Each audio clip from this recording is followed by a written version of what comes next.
آیت میں مشرکین کے بارے میں بات کی جا رہی ہے کہ جب وہ صحابہ کرام کے پاس جایا کرتے تھے تو کہا کرتے تھے کہ ہم آپ کے ساتھ ہیں، ہم لوگ ایمان لے آئے ہیں۔ حقیقت میں وہ لوگ ایمان نہیں لے کر آتے تھے، جیسے کہ ہم پچھلی آیات میں بھی پڑھ چکے ہیں کہ مشرکین صحابہ کرام کے پاس آ کے کہا کرتے تھے، خدا کی قسمیں کھا کر کہا کرتے تھے کہ ہم تو اللہ کی قسم آپ کے ساتھ ہیں، حالانکہ حقیقت میں وہ آپ کے ساتھ نہیں ہوا کرتے تھے۔ تو اس آیت میں اللہ پاک ان کا پردہ فاش کر رہے ہیں۔ بسم اللہ الرحمن الرحیم وَإِذَا جَاءُوكُمْ قَالُوا، اور جب وہ تمہارے پاس آتے ہیں تو کہتے ہیں آمنا، کہ ہم لوگ ایمان لے آئے ہیں، وَقَدْ دَخَلُوا بِالْكُفْرِ وَهُمْ قَدْ خَرَجُوا بِهِ، حالانکہ وہ اسلام میں کفر کی حالت میں داخل ہوئے ہیں اور اسی کفر کی حالت میں وہ اس سے نکل بھی گئے ہیں، خارج ہو گئے ہیں، خارجو نکل بھی گئے ہیں۔ تو اللہ پاک فرما رہے ہیں کہ مشرکین تمہارے پاس آتے ہیں اور کہتے ہیں کہ ہم لوگ ایمان لے آئے ہیں، حالانکہ یہ کفر کی حالت میں اسلام میں داخل ہوئے ہیں اور کفر کی حالت میں ہی نکل گئے ہیں۔ واللہ اعلم بما كانوا یکتمون، اللہ خوب واقف ہے جو وہ چھپاتے ہیں۔ ایک انسان دوسرے انسان کے دل کے راز نہیں جان سکتا ہے، اس کے دماغ میں کیا چل رہا ہے، اس کے دل میں کیا چل رہا ہے، کوئی بھی نہیں جانتا سوائے اللہ کے۔ اللہ واحد ذات ہے جو سب کچھ جانتی ہے۔ تو اللہ پاک یہی ہمیں بھی یہ میسیج دیکھیں ہمیں بھی ملتا ہے۔ اللہ پاک فرما رہے ہیں واللہ اعلم بما كانوا یکتمون، اللہ خوب جانتا ہے جو کوئی بھی شخص چھپاتا ہے اپنے دل میں، اس کے دل میں کیا چاہ رہا ہے یہ اللہ ہی جانتا ہے، اس کے علاوہ اور کوئی نہیں جانتا، کوئی انسان نہیں جانتا، کوئی حیوان نہیں جانتا۔ اب یہ دو آیت جو میں آپ کے سامنے پڑھنے جا رہا ہوں بہت ہی کریٹیکل آیت ہیں۔ ایک تو عام لوگوں کے بارے میں اس میں بات کی جا رہی ہے،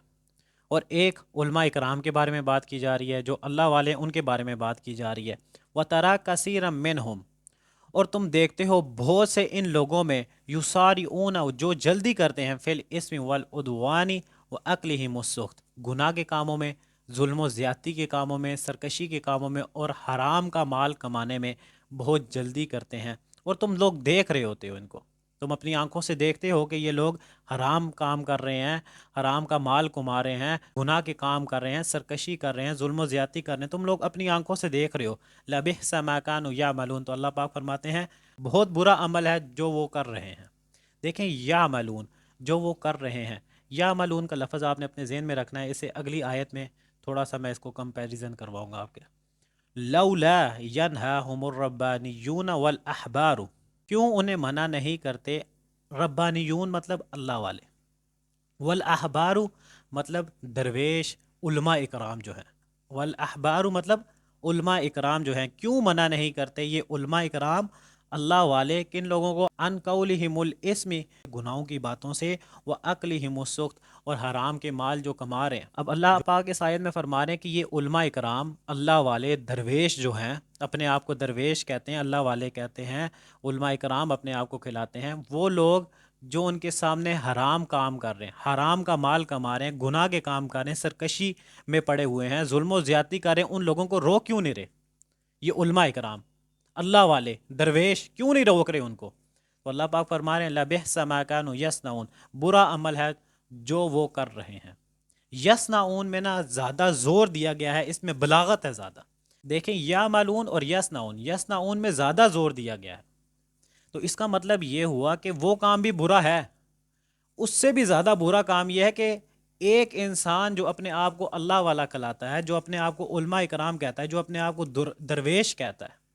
کہ میں اللہ والا ہوں، اور وہ کسی برائی کو روک نہیں رہا، اس کے سامنے اگر برائی ہو رہی ہے وہ اس کو روک نہیں رہا، تو اللہ پاک فرما رہے ہیں وہ برا کام تو ہے ہی ہے، لیکن یہ زیادہ برا کام ہے کہ تم لوگ روک نہیں رہے۔ اس کے ریفرنس میں ایک حدیث بھی آپ کے سامنے رکھ دیتا ہوں، ابو داؤد کی حدیث ہے 4339۔ رسول پاک صلی اللہ علیہ وآلہ وسلم نے فرمایا کوئی بھی شخص جو ایسی قوم میں ہو جہاں پہ گناہ کا ارتکاب ہو رہا ہو، گناہ ہو رہا ہو، اور وہ شخص گناہ کو روکنے کی طاقت رکھتا ہو، قدرت رکھتا ہو، اور اس گناہ کے کام کو مت روکے، اللہ پاک مرنے سے پہلے اس شخص کو عذاب میں ضرور مبتلا کرے گا۔ دیکھیں یہاں پر ایک بات سوچنے کی ہے کہ ہمارے اوپر بھی تکلیفیں، پریشانی، مصیبتیں آتی رہتی ہیں،